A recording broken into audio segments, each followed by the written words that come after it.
Hello les amis, bienvenue à notre leçon du dimanche. Comment tu vas? J'espère que tu vas bien. Nous voici encore une fois pour vivre cette belle journée de dimanche qui est devant nous. Et nous avons un message au travers la parole de Dieu, au travers la leçon de l'école de sabbat à t'apporter.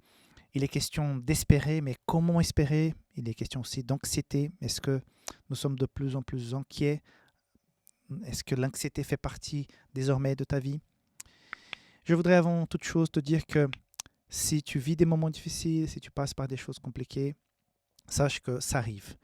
Des moments de faiblesse, tout le monde en a. Il y a des moments où tout va bien, on a un bon travail, on a la santé, on a la famille qui prospère, que tout le monde est bien.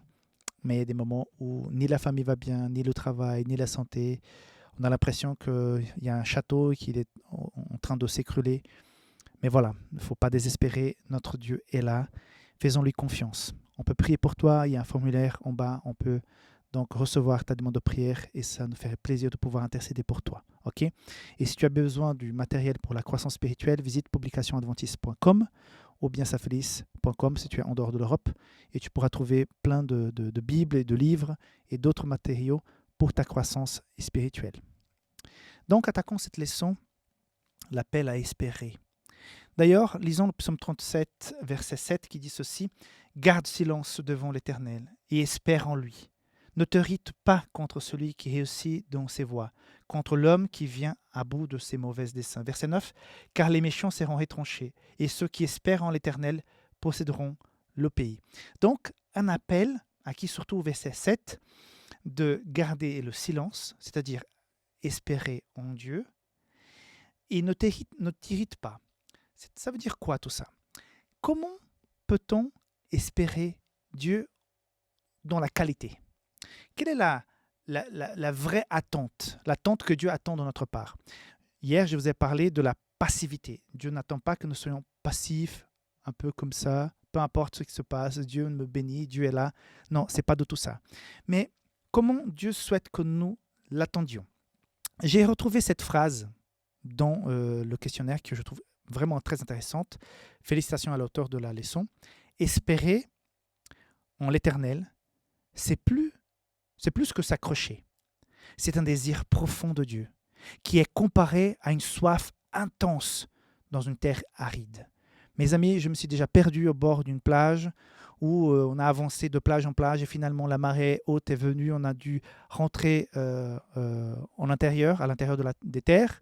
Et là, on s'était perdu. J'ai eu soif comme pas possible, comme jamais dans ma vie. Et quand je retrouvais l'eau, c'était la meilleure boisson de toute ma vie. C'était de m'abreuver de cette eau. C'était fantastique parce que j'avais une soif profonde.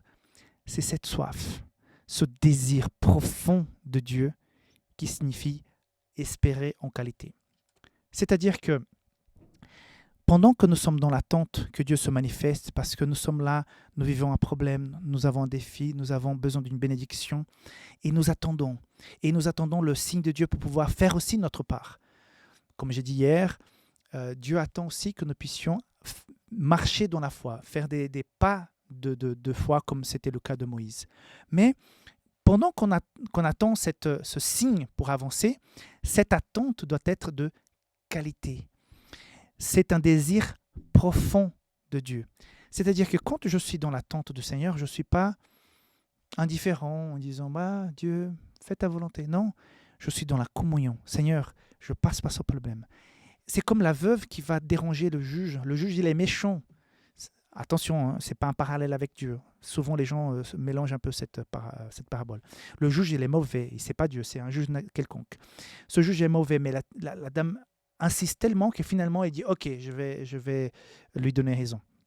Donc, quand nous recherchons de façon quotidienne la présence de Dieu, en lui présentant notre requête, en présentant le problème pour lequel nous attendons sa manifestation, ça c'est une attente de qualité parce que nous entretenons une communion, une relation avec lui et nous sommes apaisés et l'attente elle est différente parce que nous sommes en paix avec Dieu.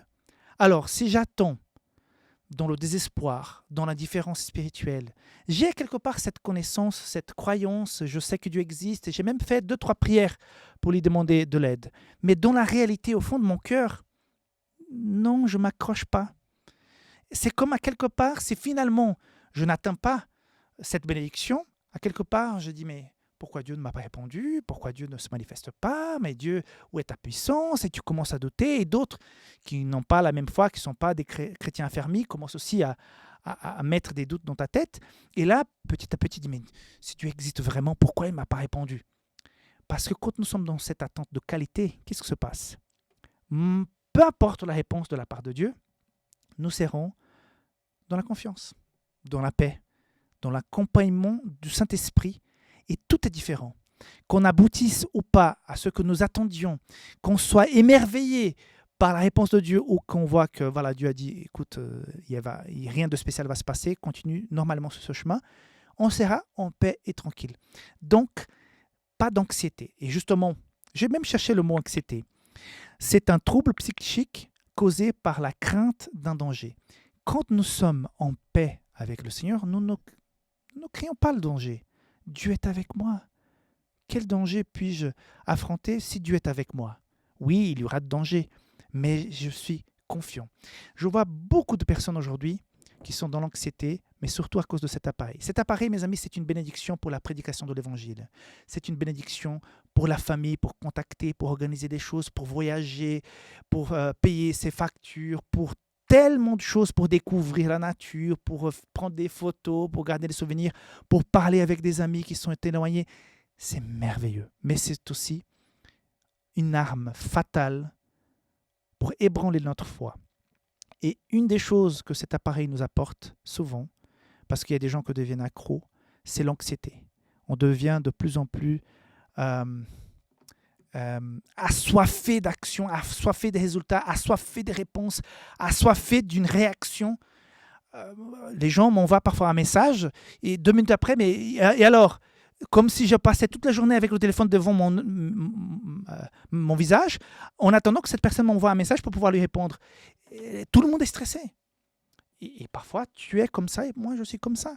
Donc, il faut qu'on fasse très attention. Donc, c'est une démarche totalement différente que la leçon nous propose.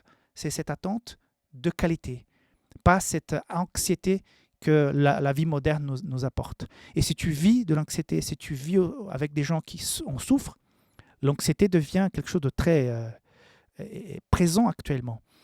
Donc, il faut prendre ça au sérieux parce que les raisons qui amènent à l'anxiété, parfois, ce sont des raisons qui ne sont pas valables. Mais l'anxiété, ce qu'on ressent, est tout à fait valable. Donc, il faut prendre ça en charge. Il faut chercher des gens qui puissent effectivement aider la personne. Il faut aussi améliorer tant que possible notre relation avec Dieu pour qu'on puisse avoir cette paix, cette confiance. Voilà mes amis, j'espère que tu puisses vivre une belle expérience avec Dieu aujourd'hui, que tu puisses marcher dans ses voies, que tu puisses sentir sa présence pour faire tes activités, mais avec cette sensation, cette certitude, Dieu est avec moi. C'est beau ça, non? Que Dieu te garde. Bye bye, à demain.